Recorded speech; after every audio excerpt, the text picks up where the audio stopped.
আমাদের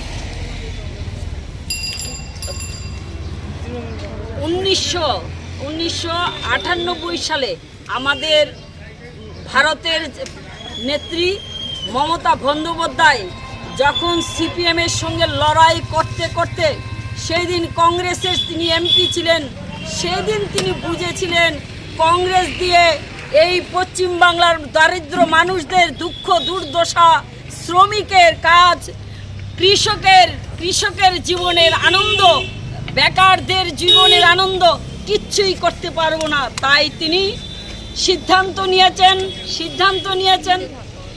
1998 সালে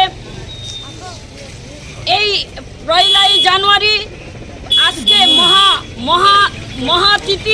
মহাতিথি রামকৃষ্ণ দেবের কল্পতরু দিবসে দিদি শপথ গ্রহণ করেছিলেন, তৃণমূল কংগ্রেসকে প্রতিষ্ঠা করেছিলেন।